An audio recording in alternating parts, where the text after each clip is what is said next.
Hello, I'm Andrew Davey. Thanks for tuning in to this session about Postal.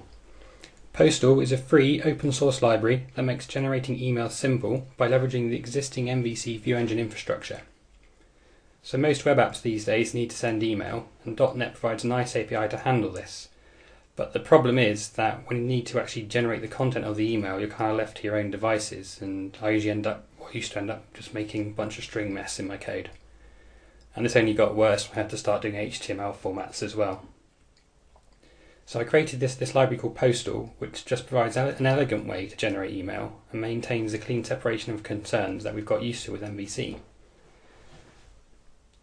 Now in this session I'm going to introduce Postal, show how to use the basics of it, and then assuming that all goes fine, we're going to jump into some more advanced stuff as well. Excuse me. I'm currently hanging out in the IRC chat room for room 1, so if you have any questions, probably best to drop them in there. I'm also on Twitter as well. There's some links here as well to the homepage and the code. Okay, so let's make a start. For this session, we're going to use this kind of demo example of a form. So let's say we've got a web page or a website and our user is using it but gets stuck and wants to raise some kind of support ticket. So when that happens, we want to then send an email to an admin user who can then hopefully follow up and help the user. So we'll just give this a quick go. Press send, and it's saying the message has been sent. Let's take a look at the code for that quickly. So this here is how you would create this kind of sending email form without using Postal, just using the standard .NET APIs. So you see we've got a controller with an action method, and then we're receiving a help request. So we have our basic kind of model there. And then we're creating a client and a message, adding a bunch of stuff to it, and then we hit this line. Now this is not the kind of code I want to see in my controllers, my actions at all. No matter how you slice it, whether you're going to use concatenation or string format, it's just not particularly good. So let's see how Postal can make that a lot easier. Also in this presentation, rather than actually sending emails with this send here, we're going to be capturing them and saving them to disk. So let's take a look. This is what's been generated when I press send. So we see here, this is the content of the email as expected. So let's now see how we can do this using Postal to clean up this code.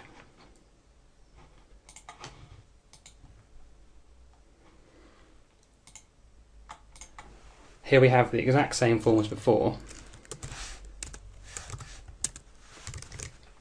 which we can fill in and press send on. And we're told it's been sent, and it has indeed generated another email for us. But let's look at how Postal is working. So that form is going to a different controller. This one here.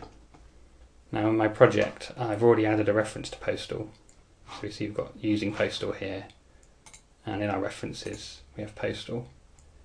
Postal is available via NuGet, so you can add a library package reference, go to one line and search for Postal, and you'll get the most recent version appearing.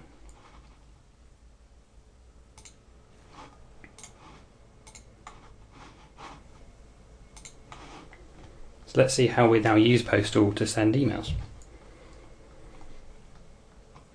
So the first line we have here is this creating an email object. And we're passing in the name of a view. So let's take a look at that view.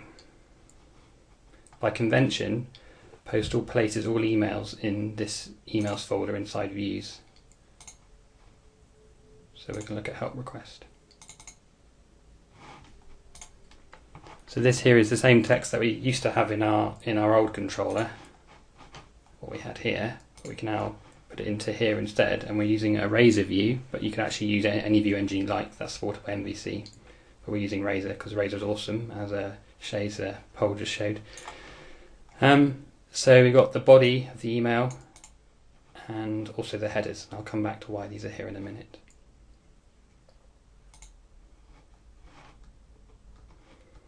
So we've created our email object and we've assigned it to this dynamically typed email variable. And the reason for this is I wanted Postal, at least in its sort of main use, to be as simple and lightweight as possible. So you haven't got to create some kind of extra class to send or some extra model to send to the view. You can just use it dynamically, treating this email as a view bag.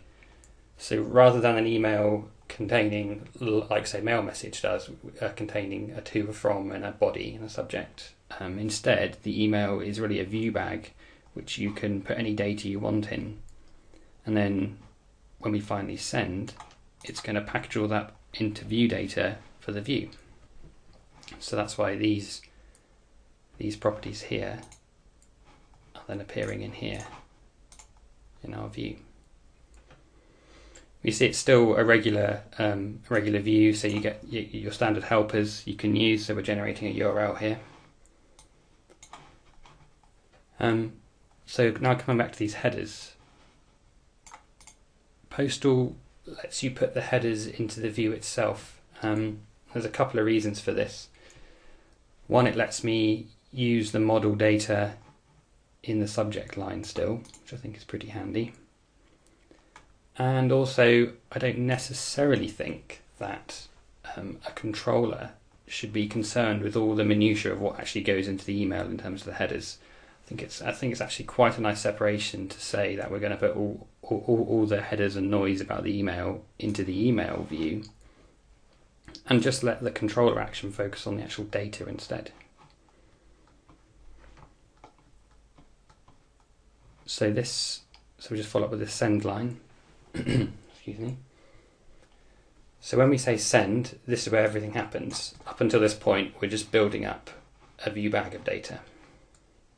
But once we say send, Postal is going to do a number of things for us. It's going to go out and render the view. It's going to call this, pass the data in, and get back the text that's generated.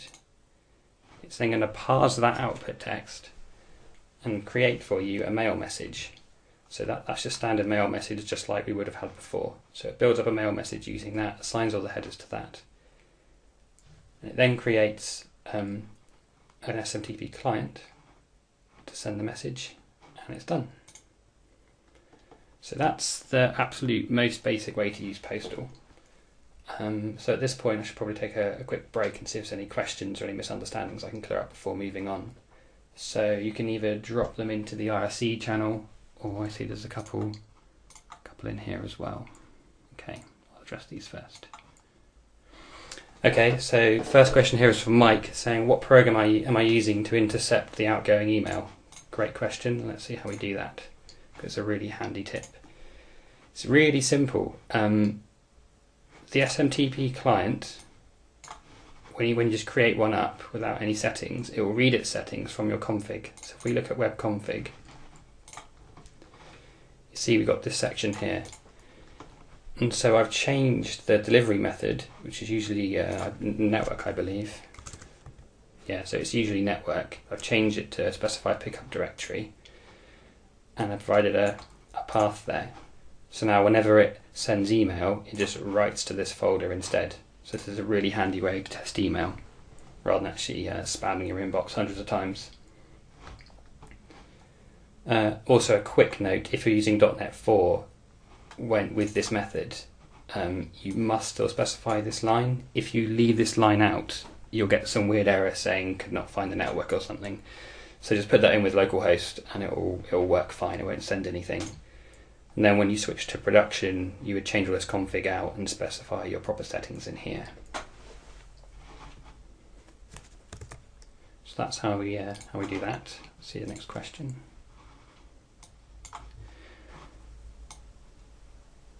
Manuel Castro is asking, can I use a plain text view and an HTML view on a single email? Yes, you can. I will come back to that later on. It's a very common use, but I'll come back to that in a moment. Just going to check the IRC. Someone's asking, Wolfbite's asking, can the new email call infer the view name from the action in some way, the way MVC can? So I guess Wolfbite's asking if this could infer. It can't at the moment infer that. It's something we could potentially look into, but there is some name inference later that I can show you. But for now, it can't do that. Testing. I would hope that you've all been screaming at your screens saying we can't test this controller. It's not not well written. At the minute, if you try to unit test this action, try to call it from your unit test, you'd be sending email, which probably isn't what you want to actually have happen. So let's see how we can change that.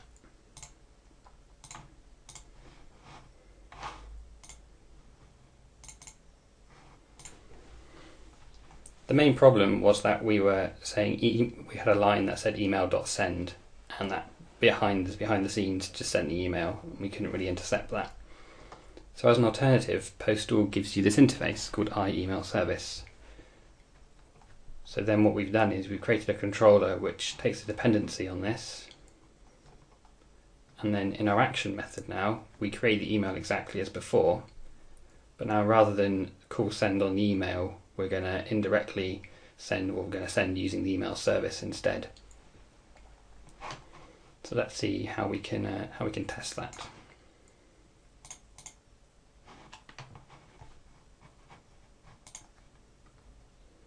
So here we have a really simple NUnit test, and I'm going to use mocku to mock out the email service.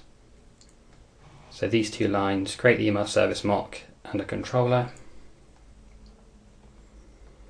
and then whenever we send email, we're going to just grab the email object with that bit of mock set up there.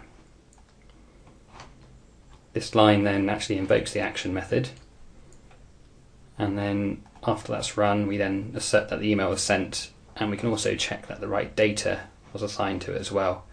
Again, this gets back to this separation of the actual email object is just the data. It's not the end result of the email, because it's more important at this stage to verify that you've got the right properties set in there, and not that you've got this great big chunk of text. So we can run this, and we see it's passed the test. And if we check our folder, we see that we haven't got any extra emails generated. So that's worked. Okay, so next up, the dynamic static debate. We see that at the minute we're using this email object dynamically, and not everyone likes doing that. It means if I make a typo in here, then you're going to get things breaking at runtime. So the alternative would be to create a strongly typed view model effectively, which defines the properties we want. So let's have a look how we can do that.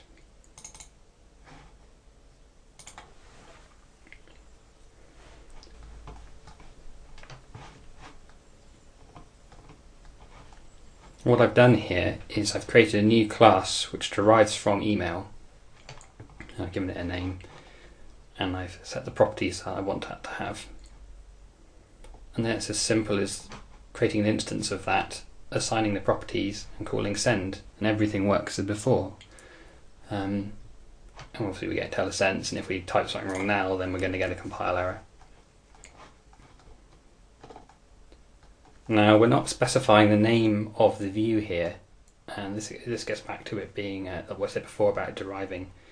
What Postal is going to do is it's going to chop off email and then look for a view that's called strong help request in the usual place. So if we look in our views emails folder, there's a view here called strong help request.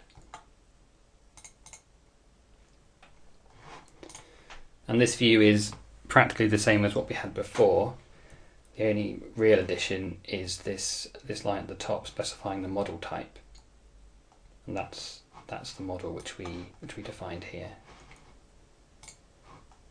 And now we're getting, hopefully you can see the tooltips in the recording, we're getting IntelliSense popping up. So then when we dot, we get all our properties we've defined.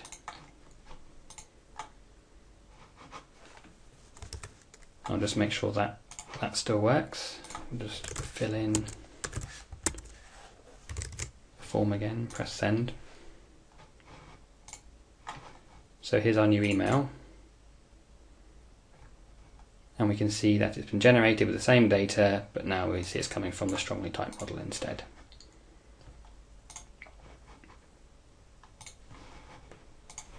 So I think it's kind of a matter of preference really, whether you use dynamic or a static class.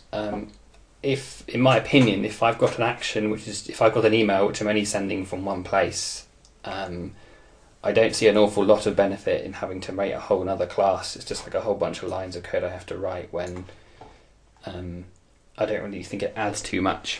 Especially when you've got a unit test, which is checking the properties have got the right values. So if you did make a typo, your unit test would still catch that you'd mistyped something. But it's up to you, you can do it either way. Also, if you wanted to name your view something else than the standard convention gives you, there's a different constructor on the base you can call. So by default, it does this. It derives the name, but there's an overload which will let you specify the name of your view, and that will then call that view instead. Okay, so that covers the static typing.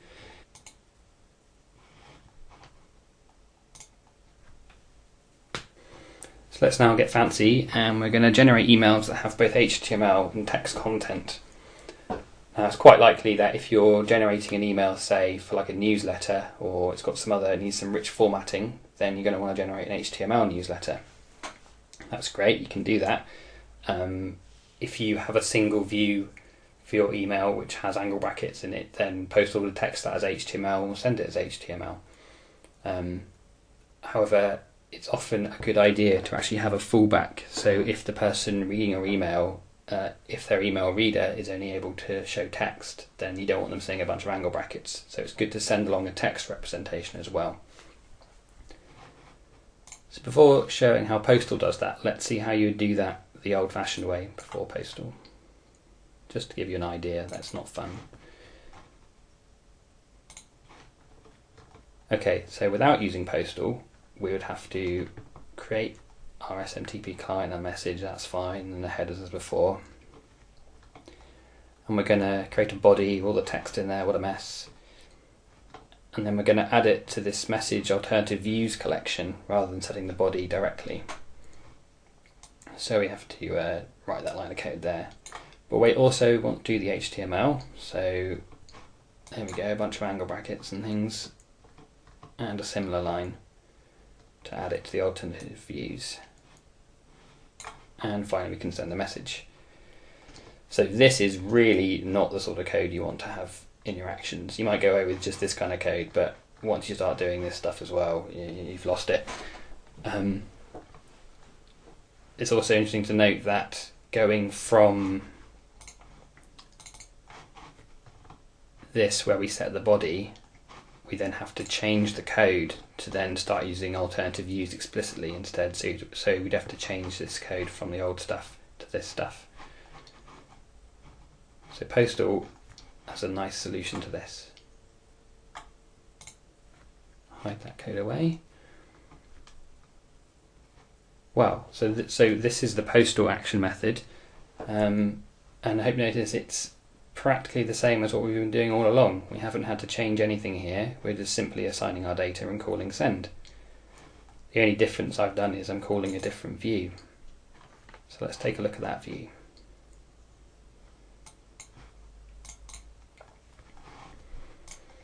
So this view here is all headers, there's no body. And the reason for that is we've got this special pseudo header here called views.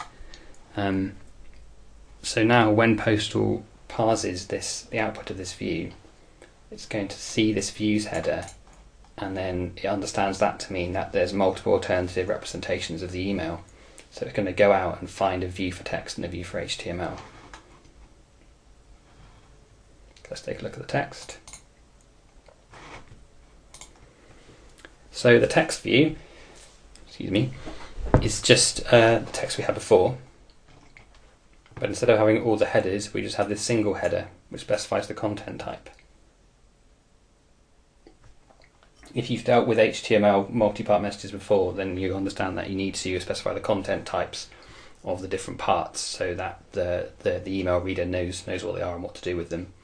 So our text one, we specify text plain, and we put our body in, and we can still use our model. And similarly for the HTML, we have our HTML now, and our content type is set to text HTML.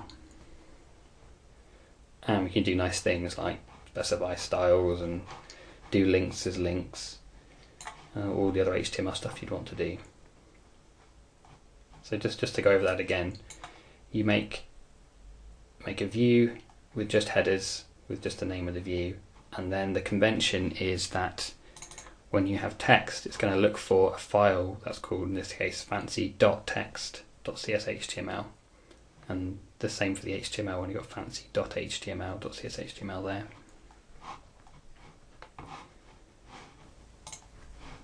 And that makes for a really nice sort of experience in terms of taking code and evolving it over time. So let's say in the first iteration of your application you're just sending plain text emails just to get something done, and then later on your designers come out with some nice designs for HTML.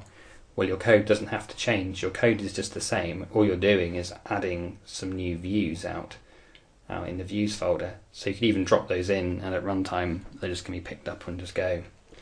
So let's run that example and see that working.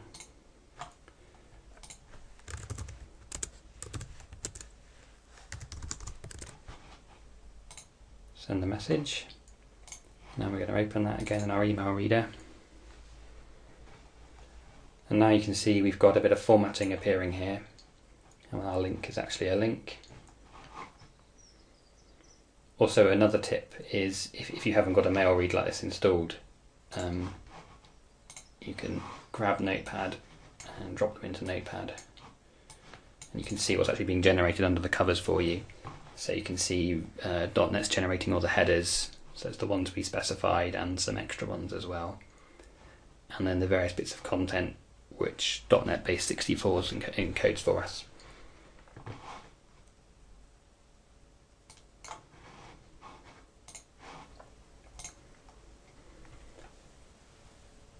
So let's just check the questions, see how people are.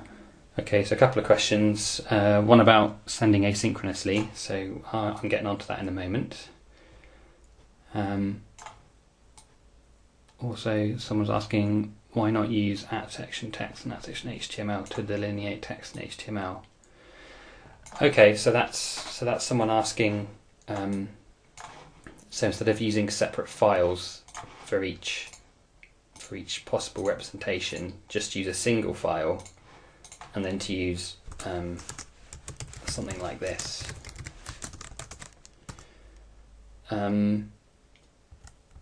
That's possible. Yeah, Postal won't do this at the moment, but it's the kind of thing which we could look into adding. I'm not sure how it would work in terms of this being anything you wanted. You might have to hard code. I forget if Razor lets you dynamically specify sections or not. In a way, I think I prefer to keep the file separate, but the code's open source, so feel free to fork it and see what it looks like, and if it looks good we can always merge it back in. Oh, I should also note this comment that I handily left here. When I was trying the code out earlier, I had HTML and text the other way around. If you do that, it still works, but it generates the HTML email with a text attachment rather than HTML with a text fallback. So I was a bit confused, but it turns out just switching these around then makes it work properly. So I'm not particularly sure, I haven't looked into it properly yet, but for now just make sure you do text then HTML.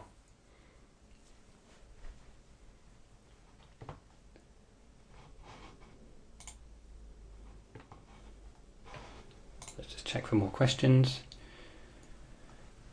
Someone's asked, is Spark supported?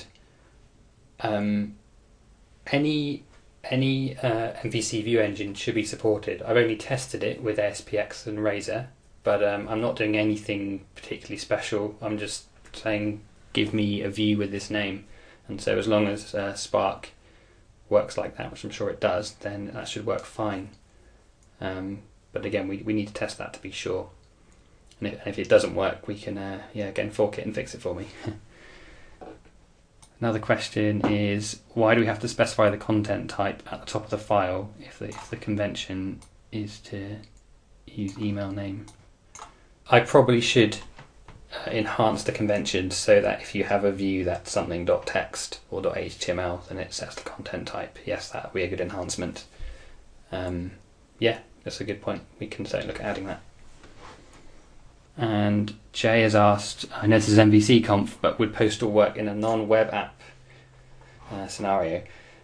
Okay, so I get this question a lot. People seem to really want to send email from non-web apps, which is not something I ever do myself, but fair enough.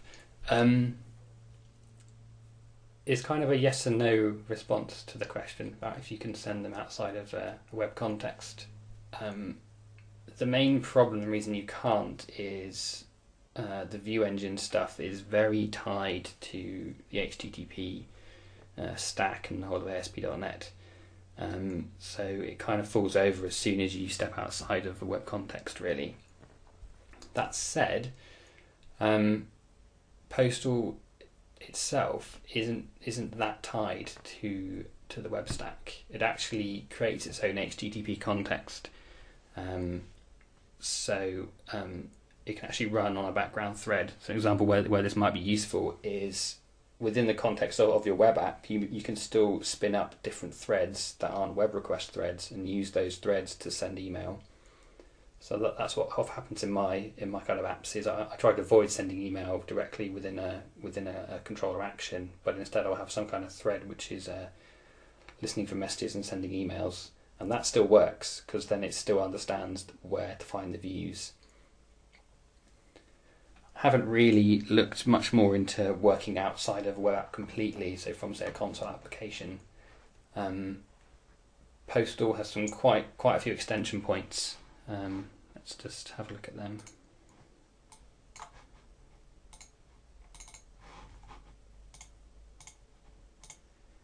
The email service, which is what's used to send email, it has this constructor here, which you can pass in some implementations of a parser and a view render and things.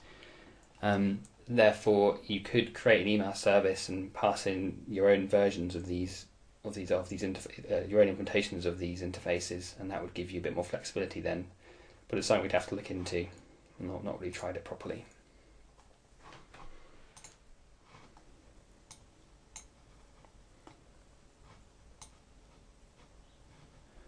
Okay, someone else has asked, they've wanted to know where they can download a test project I'm using the presentation. Yep, you can download the project already. It's all on GitHub. If you go to the GitHub repository for Postal, there's a branch on here called mvcconfdemo. So you can go and grab that, and that's got basically this project that I'm working on here. So you can you can take the examples and pull them apart and have a go. Okay, so that's again saying about how Spark allows you to send email without any HTTP context or any web stack. Yeah, it's something we'd have to look at. I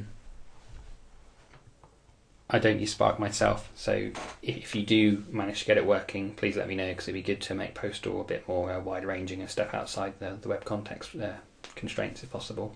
Okay, so let's just pick back up with the steps here. So we've covered testing, dynamic, and HTML mails. So let's now take a look at how to do attachments. Let's say that the user can fill in this form saying what's wrong, but they can also then upload a file, hopefully a screenshot, to describe what's gone wrong, because they usually are completely incapable of describing anything useful in the box anyway. That's what I find in my experience. So let's just choose a file.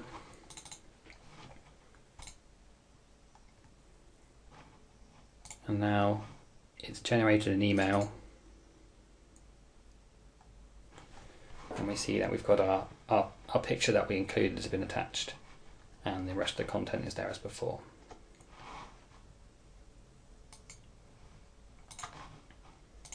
So to make that happen,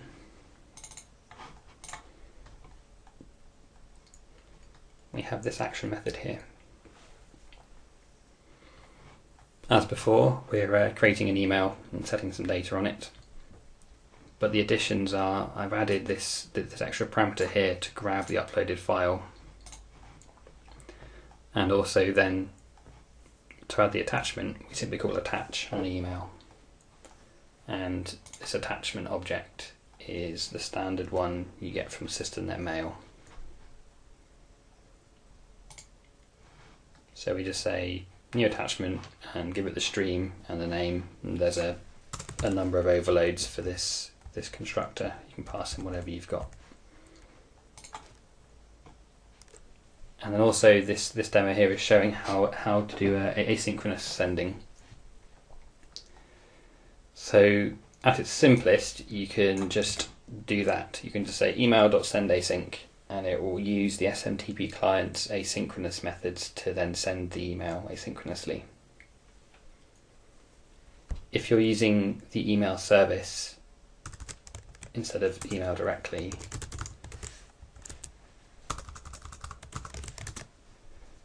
then you'll see that the email service also has this send async, so you can send asynchronously using the email service.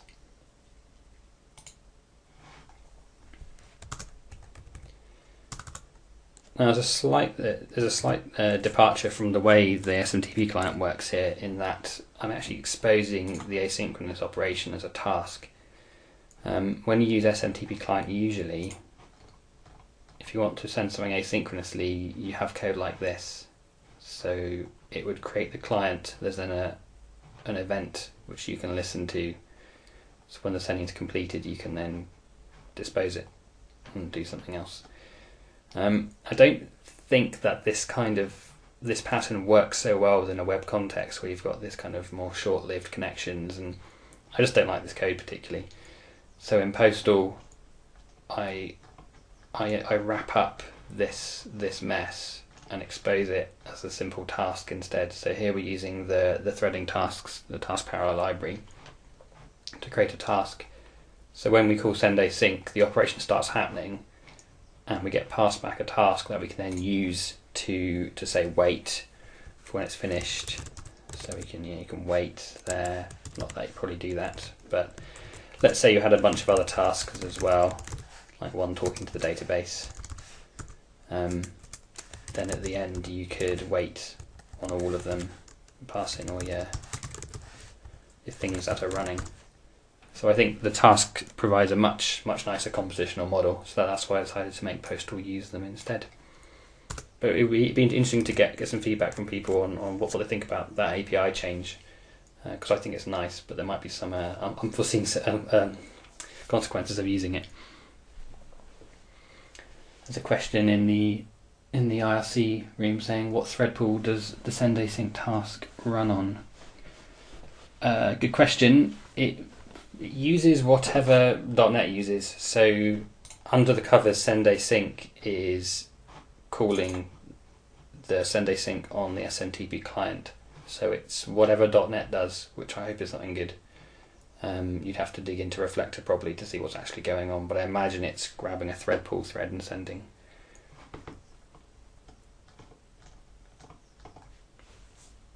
And the task is really just a wrapper around that, so there's not really any threads associated with the task. So that's attachments and asynchronous. Let's just do a couple of quick tips, and then we can get on to some more questions. Okay, first quick tip. When generating a URL in your view, at least in your web page views, you often don't mind that they're only relative to the website. So for example, let's just look at an example. When you do something like this in a web page view, this will generate a URL that's just slash and then something. So it looks like, well, there's one. Actually, no.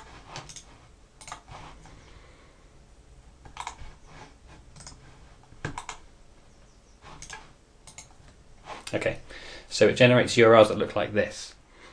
Now these work fine because your web browser already knows that you're on a website, and so will just go to that part of the website.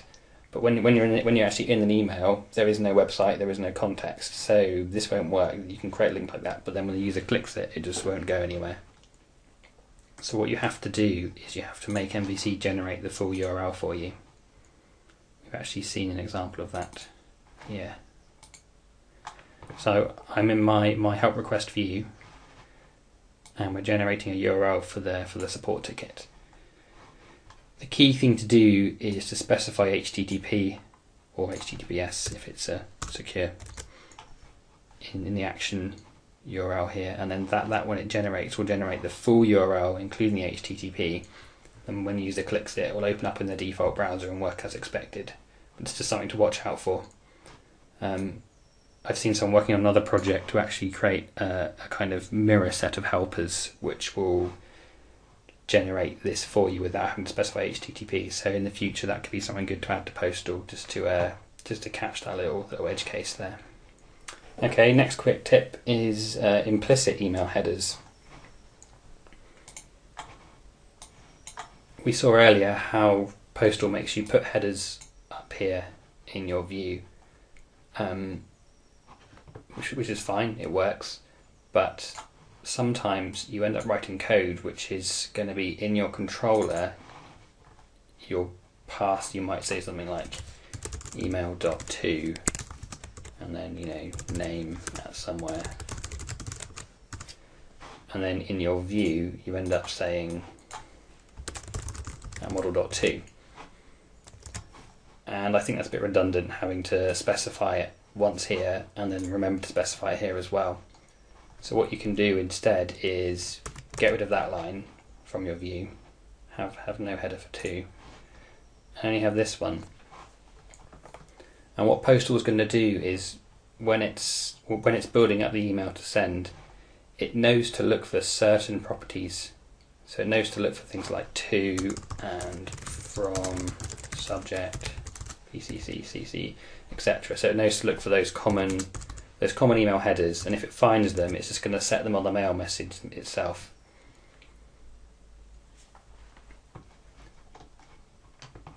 If in your view you then specify something different, you can override them.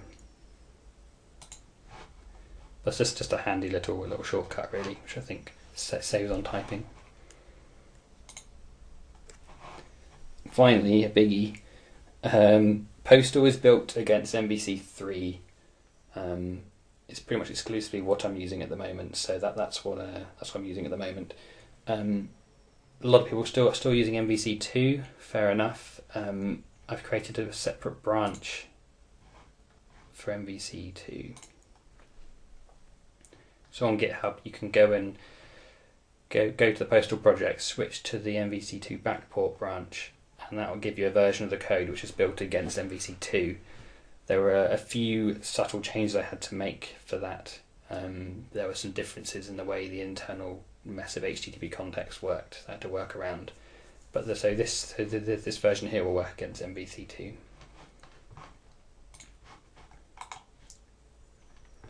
Alright, so I've breezed through a load of features, so let's just wrap up and see if we've got any more questions I can answer. So first of all, probably most importantly, you can use Postal right now. You can get it via NuGet, it's probably the quickest way. The homepage for Postal is here. Then most importantly, the GitHub repository is here. So I'd love people to fork the code, have a poke around with it, see if they can fix bugs or improve it or add features, and then send me a pull request. I'm always happy to have a look at them and to improve the code. And there's a wiki that goes into some documentation as well. And you can always contact me by any of the usual kinds of places. So if you have any questions, drop them into the IRC window, or I'll just have a quick look in this live meeting set as well. So Stuart's asking, is there a way to optimize the connections to the destination mail servers? Okay, it sounds advanced. Every time an email is sent, an open connection is made. If you sort by domain, you can prevent... Oh, okay, so I think Stuart's asking, so when you send an email, the actual domain of the address that it's going to, you're saying you want to sort by those addresses and send them in order. Well, Postal only deals with generating one email and sending it. So if you wanted to send multiple emails, you have to create multiple emails in Postal and then send them each individually, just like you would do with the mail message and SMTP client. So of course you could sort the email objects. So if you put them in some kind of dictionary or array and then sorted them, they would then go out in the right order. If I haven't understood your question, maybe drop me a line later and we can try and see if we can answer your question properly. And Ayub's asking something here about an input stream. Sometimes input stream method of attachment has empty attachments when you send multiple email with the same attachment. Not sure I quite understand your question there, Ayub. I know there are issues with the ownership of disposable objects. So when you create a mail message and give it attachments, and say those attachments come from some file streams and things, the streams you pass in are actually then owned by the mail message. So if you've disposed of your file stream before the mail has been sent, then you're going to run into problems with like empty streams and disposed streams. So you have to make sure that when you are creating an attachment, as we do here, that you don't dispose of this stream. In fact, this sample might run into problems if the request ended before the sending had finished, and I guess this stream might die, in which case you probably want to create a memory stream and copy the input stream into the memory stream and then pass that to your attachment, and you have to then trust that your attachment is then going to be disposed with the email when that's disposed. It's a bit fiddly, and it kind of I can see people being caught out by that. So you have to test it quite carefully, I guess. And just the main thing to understand is that the streams you pass in seem to be owned then by the attachment, which isn't the usual way things work. But they have to work in like that here because for to send asynchronously to work. So Brian KB is asking, is there a code or project that provides an email viewer that you can use in browser in an admin for previewing whatever function? That would be very useful, Brian. You'll note that emails are basically text, so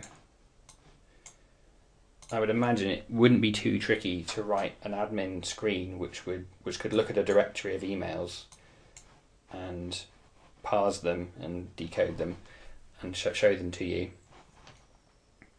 That'd be something that'd be pretty useful. Wouldn't necessarily be a part of Postal, but it'd be a handy tool that I'd like to have if you want to make one.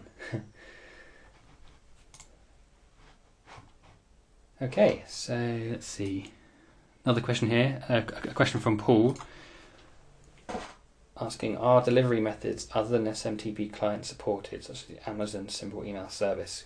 Good question. Yes, in theory.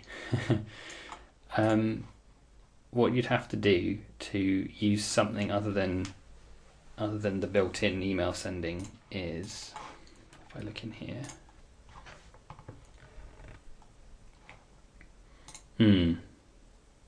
okay, so at the moment, not easily, because the email service kind of takes a dependency on SMTP client, which I don't believe you can inherit from.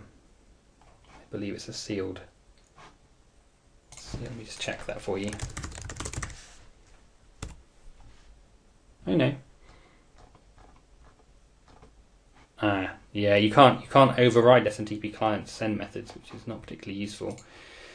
So at the minute with Postal, you're stuck with using SMTP client, but it wouldn't be too hard to broaden Postal's scope a little bit, and rather than have an explicit dependency on SMTP client, would be to take a dependency on some kind of other interface, which you could then use to send email, and provide a different implementation. One to use Amazon, as you say, would be a good option. So that'd be a good thing to add, which we can look at doing.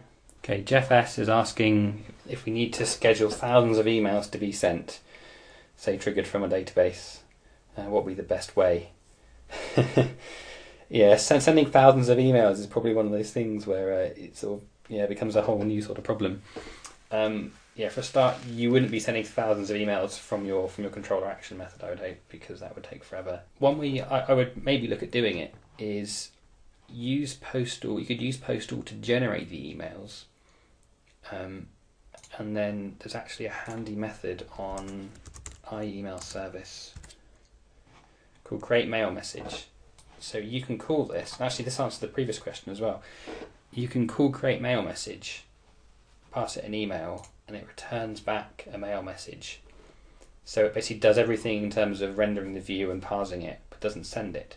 So you could get back as many of these as you wanted, and you can then send them in some other way, batch them up, do whatever you need to do. So that actually answers the past two previous questions, I hope. Someone saying, please don't help spammers. Yes, quite. Please don't.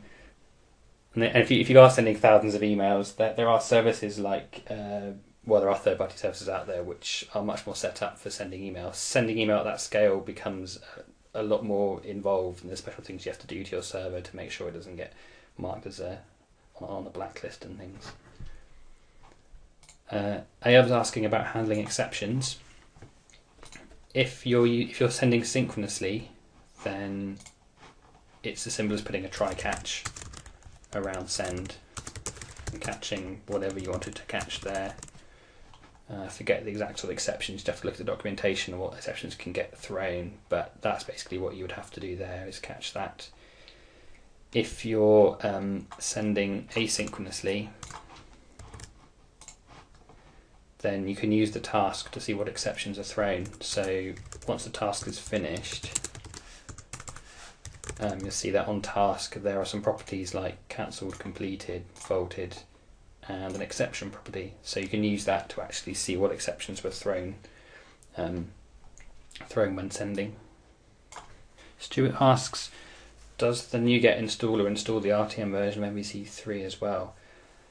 No, I don't think NuGet installs MVC3. As much as I wish the MVC stuff did come as a NuGet package, it doesn't, I don't think.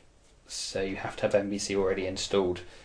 Yeah, if you try to use Postal in a project without MVC3, it would your code won't compile because it'll say it's missing MVC3. And like I said, if you're still stuck on MVC2, then you can go and get the backported version of Postal as well. Okay, so any more questions at all? Okay, no, and I shall wrap up. So again, feel free to contact me if you've got any further questions, and more importantly, try out the code, give it a go.